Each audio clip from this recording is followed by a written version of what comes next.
This looks like very good news for CFA candidates. The overall pass rate for the level 1 exam has continued to rise. We saw this trend starting a few months ago when the last exam results were released, and now we're back up to what could be considered historically normal passing levels. Furthermore, the minimum passing score estimates are still falling, which I believe explains these very encouraging numbers. So why is the CFA Institute making the exams easier again? And should you register to take the CFA exams now? Stick around for the whole video because I have some insight on those points that you won't want to miss. The May 2022 Level 1 CFA exam results were posted today, and the overall pass rate was 38%. Now, if you are someone who just learned today that you passed the Level 1 exam, please let me know in the comments down below because I'd like to congratulate you personally. It's a huge deal. This 38% number is the exact same that we saw during the period from 2010 through the end of 2013 for the Level 1 exam. And it's pretty close to the levels that we saw onward from then. So I'm sure that the CFA Institute was excited or proud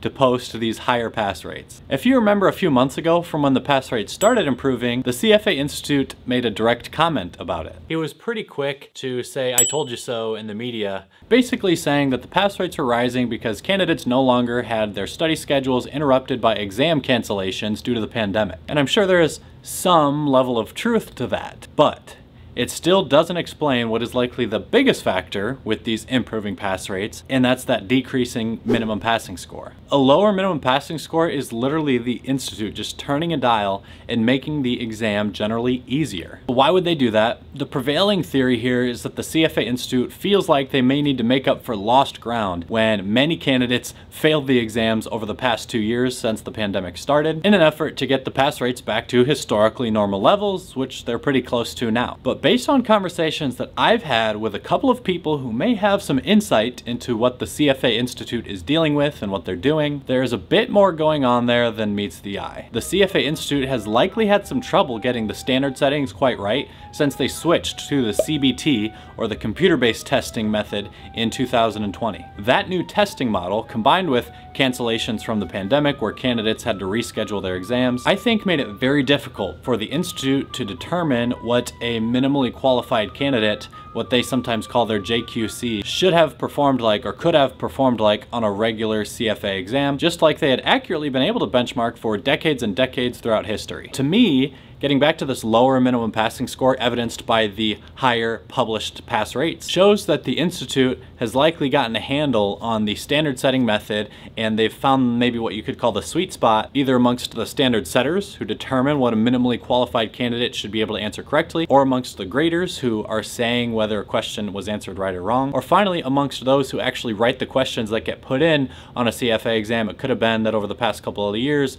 far more difficult questions were getting written for the tests. Whatever the reasons might be for these lower minimum passing scores, again, this is generally good news for any CFA exam candidate out there. Of course, we're talking about the level 1 exam results, but a few months ago when the level 1 exam results started to improve, the level 2 and level 3 results also improved. I would expect that over the next few weeks, we'll see the level 2 and level 3 results also be a bit higher, closer to historically normal pass rates. This is great and all, but how does it matter to you? Should you register to either retake or maybe take for the first time any of the CFA exams? In my opinion, because of the information we've covered so far, now is about as good a time as any to register and start studying and sit for any of the 3 CFA tests. In a way, it sort of feels like the exams might be fair again. There were plenty of pretty good arguments over the past 18 months that the exams hadn't exactly been fair. Whether that have been because of pandemic cancellations, whether it have been because of how the questions are literally displayed on your computer screen under the CBT model, or just the most obvious fact that we've had really high minimum passing score estimates from 300hours.com, meaning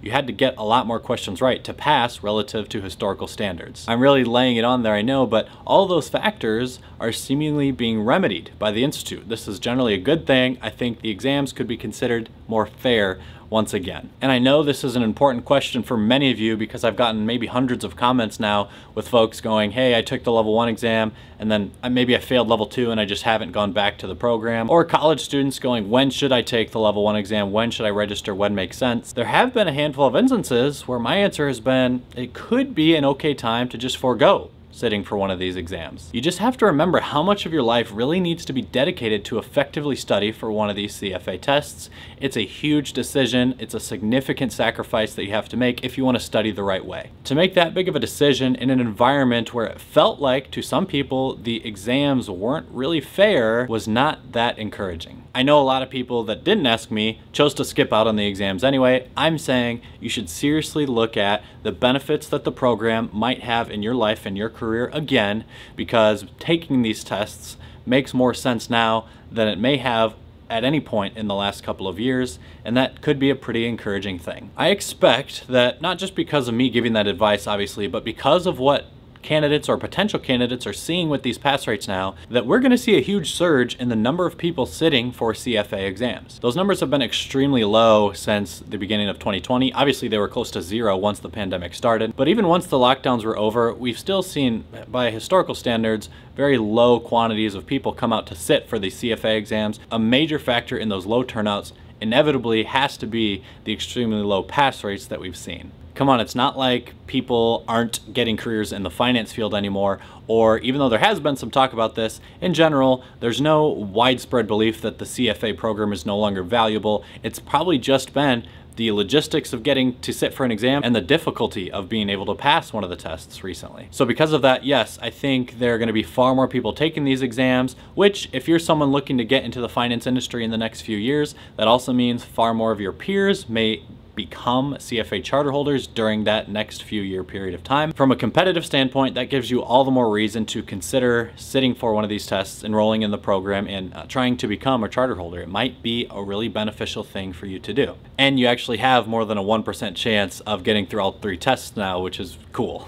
If you're someone who just today got the news that you failed the level 1 exam, don't be too discouraged. I would expect that all the next upcoming sittings are going to be equally as passable, or maybe even more passable. As a current charter holder, I hope the exams don't get very easy, meaning a lot of people start passing them, but I think you can be relatively confident that the pass rates will stay at least up to where they are now, if not get better. You saw the clip earlier from the comment that the Institute made a few months ago when the higher pass rates were first posted. I'm excited to see if they say anything now, a little bit more of the "I told you so" message, now that even fewer candidates have dealt with their exams being rescheduled due to the pandemic and the pass rate is a little bit higher still. They might come out and say, "Look, now we really told you so," or something to that effect. I'm sure they will still not address the minimum passing score estimates being much lower, meaning why is it now that a candidate has to answer like 25% fewer questions correctly to pass than they had to 12 months ago? That's really the biggest question here, but of course the Institute does not make any direct comment about that minimum passing score or ever say how many questions you have to answer right to pass, so I think they're just going to avoid that topic altogether. Thank you for sticking around to the end of the video. The YouTube algorithm loves the long watch time, so I really appreciate you.